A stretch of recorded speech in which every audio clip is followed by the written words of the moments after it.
Hi, everybody. Hugh Burrell with you. Time once again to play Catching Up with Kate. Speaking with Golf Town associate Kate Johnston, whom we are following as she continues her golf journey in hopes of one day teeing it up on the LPGA. How you doing, Kate?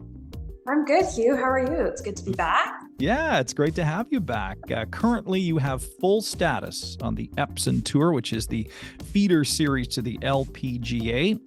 Let's recap your performance so far. Let's jump right into it. 3 events so far on the Epson Tour. Perhaps not the results you were looking for.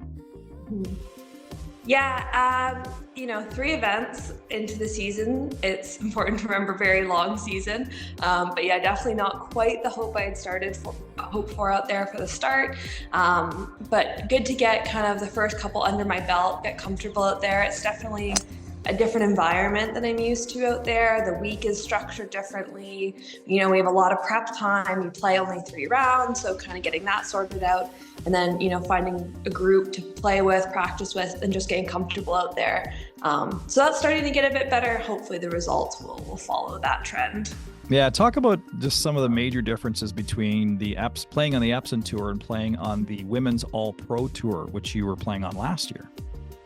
Yeah, there's a couple key differences. The first one, girls are different. They're been out there for a lot longer. They're kind of in their group, so making some new friends and trying to find a group to break into is a little bit different. On Women's All-Pro Tour, I got a good solid group of girls that I'm used to kind of playing and eating with and doing the social things, so that's one big change. And then the other one is like the way they structure their week. So it's only a 54-hole tournament, so it's 1 round less than what I'm used to, and it's really front end heavy with prep work and practice rounds. So you can have 2 days of practice rounds, and then you'll often have a day to even 2 days off for pro-am. So kind of figuring out how to structure a week to conserve energy, but then to also peak, and feel like you're really ready to go the first day has been a bit of an adjustment from what I'm used to. 3 events in, and you mentioned into a long season. What have you learned about yourself and your game so far? Yeah, a couple big takeaways so far this year. The first has been that I definitely have the ball striking ability, short game. It's all there, and I don't feel like I'm out of place out there, which is a good feeling. What I'm really discovering is mentally on the golf course, there's some blocks happening there.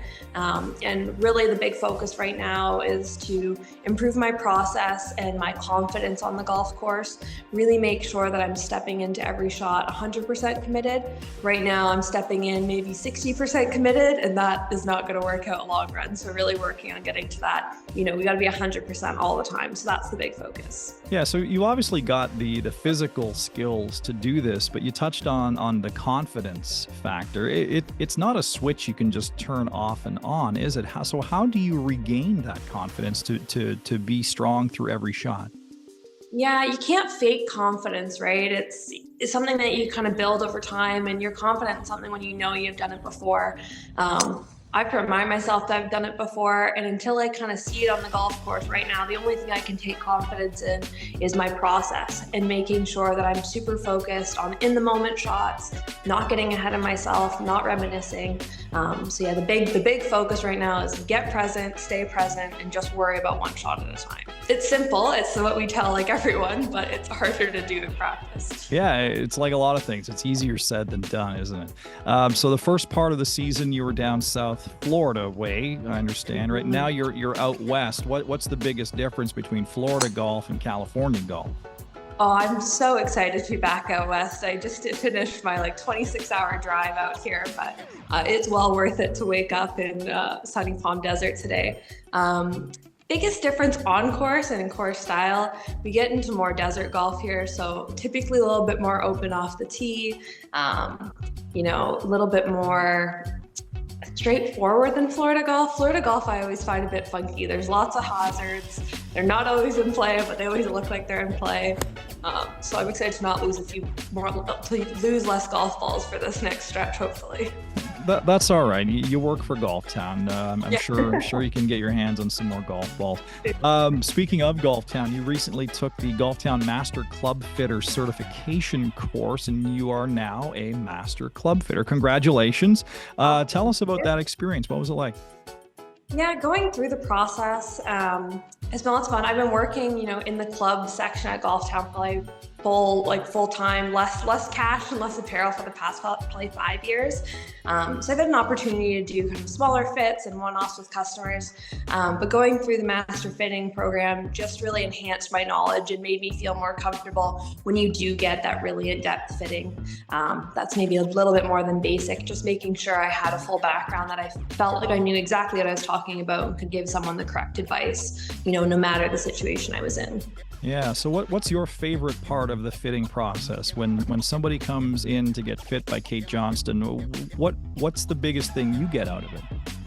Yeah, a few things. One, I genuinely enjoy it. We get to talk shop and talk golf, and I find that very easy to do.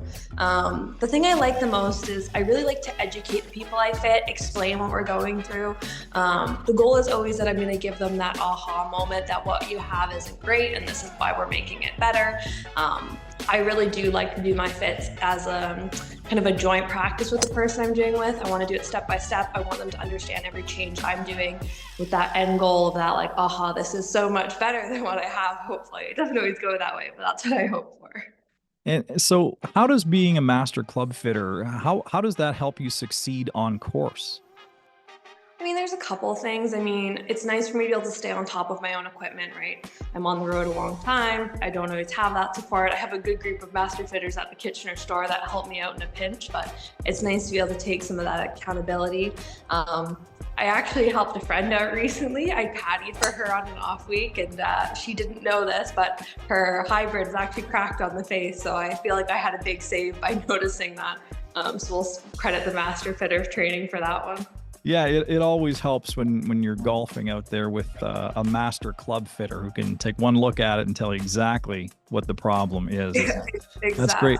Now, you're going to be writing a blog again for us throughout the season. What kinds of things can people expect in that? Yeah, I find the blog is fun. It's kind of like my journal for the swing I'm on usually. So I'll recap, several events. I try to keep it as honest as possible. So if it's been a tough stretch, I'll walk everyone through it. And if it's been a good stretch, I'm going to call that out as well. But yeah, I'll typically break down the tournaments, tell a good story or two, and just be honest about how the season's going. I enjoy doing it, and I'm hoping everyone enjoys following along with it. That's awesome. We all love a great story. We look forward to following your journey again throughout this season, not only Palm Springs, but right across the U.S. On the Epson Tour. We wish you the best of luck, and we will catch up with you soon. Thank you, Kate. Awesome. Thanks so much. Look forward to chatting again.